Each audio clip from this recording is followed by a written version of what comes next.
So what ends up happening is after we get rid of the Cold War, right? So in a post-World War, in a post-Cold War era, there is no longer the large external threat from the Soviet Union, and what ends up happening is that the suppressed conflict between populations is no longer suppressed, right? And now this conflict is realized, right? Because there is no longer an external force suppressing the internal conflict. So what we'll do is in effect, come together as a nation in the face of a huge conflict.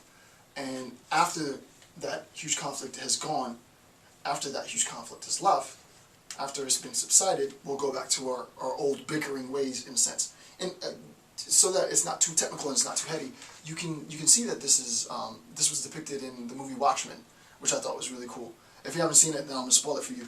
But basically what ends up happening, and pause it here if you don't want to know what happens, but what ends up happening is Dr. Manhattan is used as a ploy to destroy all of Manhattan, which puts the entire world in agreement that he's the new threat, and all of their former bickering, right, throughout the whole movie is subsided because now they have a target, and it's Dr. Manhattan, right, and he goes off to Mars or something like that. He doesn't come back, so it's even better because now it becomes this amorphous threat, and the assumption is that now there's world peace, right? There's peace after some other threat has been realized, and the threat is substantial enough that it will sort of galvanize a truce among otherwise warring factions, right? That's the idea.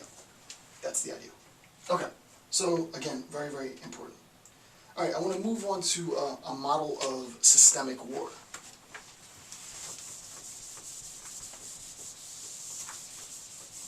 All right, so this is a model of systemic war.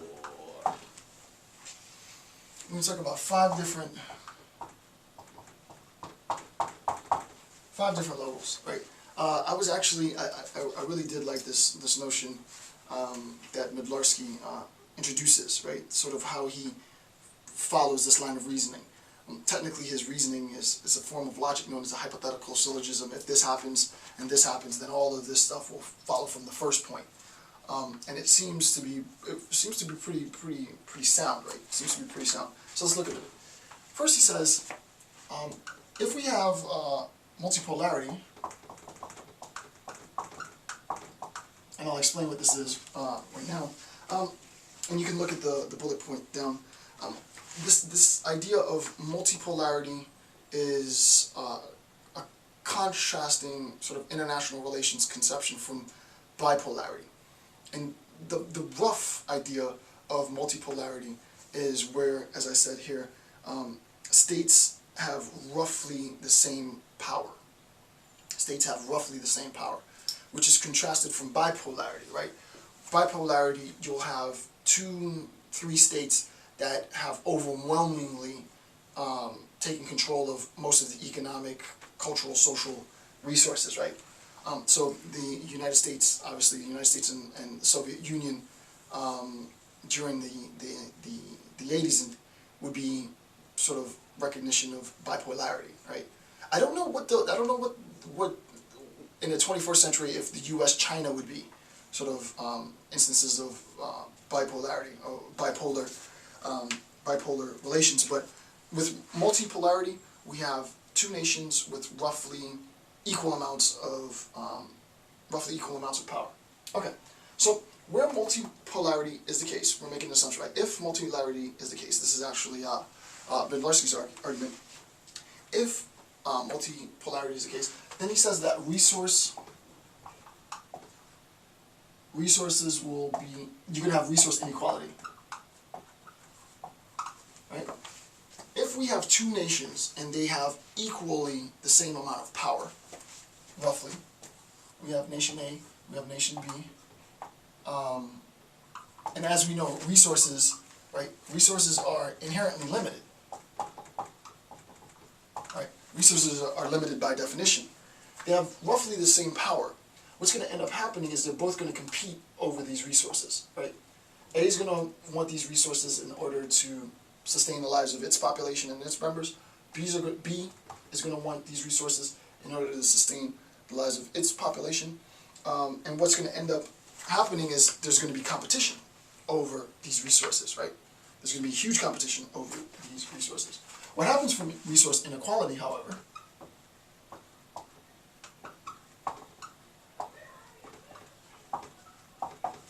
is we go to alliance formation, and I'll explain this move. A-L-L-I-A. So imagine, if you will, that A is absorbing more of the resources than B, right? So they're both getting resources, but A has a little bit more than B. Hence, resource inequality. Organizers and those in control of B, the government, B, are going to look to form alliances to get back some of these resources that A is absorbing, right? If we don't do something, they're gonna assume all of the resources. So we need to form alliances in order to be able to compete and get these resources, right? So we need help from outside governments, right? So then B looks to elicit the assistance, the alliance of, let's say, Group C, right? And this is the alliance, right? So that B forms an alliance with C, and now B and C are going to compete with the resources, okay? So obviously now the resources are going to be tried even more. So now where we have an alliance formation, right? Where we have an alliance formation, we could potentially have an overlap in conflict structures, right? And I'll explain this because it's very important.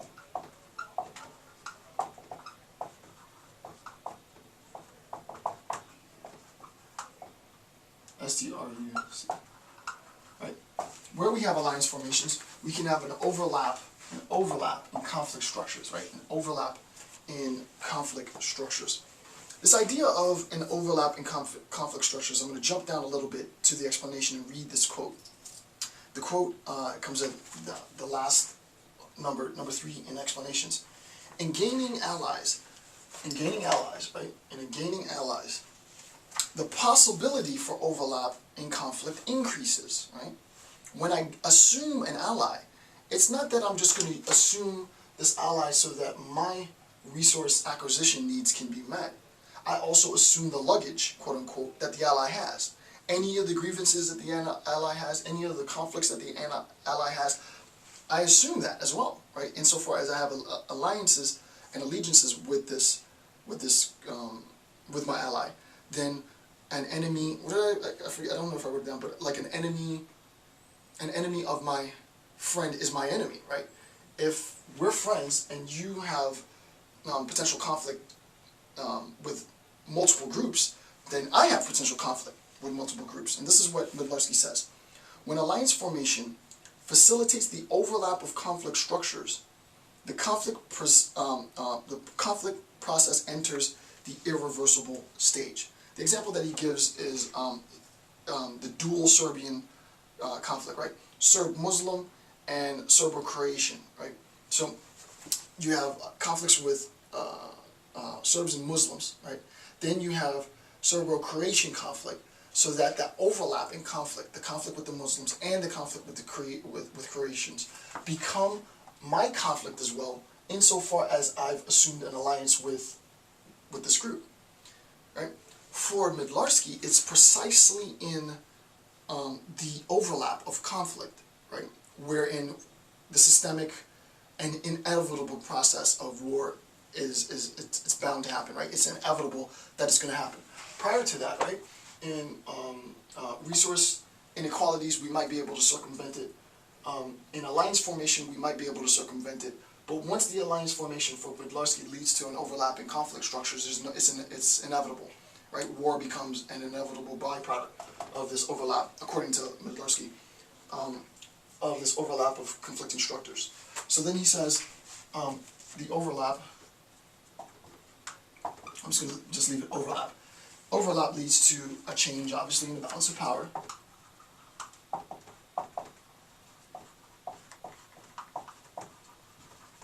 And then this change leads to systemic war. So what we can see he's done a very long hypothetical syllogism, right? Basically, the conclusion would be multipolarity results in systemic war. That's the conclusion. I don't think, from what I remember of the reading, he didn't explicitly make that final conclusion that multipolarity resulted in systemic war, but obviously it does, because it is invariably connected to all the other parts of his argument. So here's the explanation, and I'm not going to write it out. We can read along. As resource scarcity increases, right? As there's competition over resources, so as resource scarcity increases in a multipolar setting, right? In a multipolar setting, inequality of resource distribution increases. Okay. That inequality of resource distribution leads to an attempt to gain allegiance and alliances to better compete for those resources, right? So as inequality in resource distribution increases, less favored actors seek allies to attain those resources, right? So less favored actors seek allies to attain those resources, okay? In gaining allies, the possibility for overlap in conflict structures increases, right? Now that I've gained allies, not only do I gain the benefits that the allies bring, I also gain their luggage, right? I also assume their luggage. And the greatest, according to Medlarsky, the greatest of this luggage is overlapping conflict, right? Because now I find myself engaged in a process where I cannot remove myself from conflictual states, right? Because the conflict is by definition overlapping. And I gave you examples of that. So with respect to the model of systemic war, what we can see is Medlarsky uses hypothetical syllogism to construct, if you will, a proof for this if A then B, if B then C, if C then D, if D then E, if E then F. Therefore, if A then F. He uses this argument to demonstrate, his emphasis was to demonstrate that an overlap in conflict structures invariably results in systemic war. However, his argument implies that multipolarity necessarily results, maybe not sufficient, but results in systemic war. I'm not sure if he necessarily wanted to imply that or intend that, but that is a consequence of the logic of his argument, which I don't think is necessarily a bad thing or a good thing. It's just it's a consequence of the argument.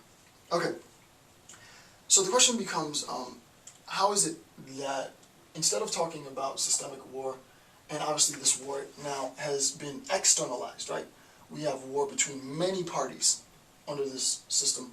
How is it that we can talk about conflict that has not been externalized? So I call it non-externalized conflict, right? So the conflict exists, but the conflict hasn't been externalized.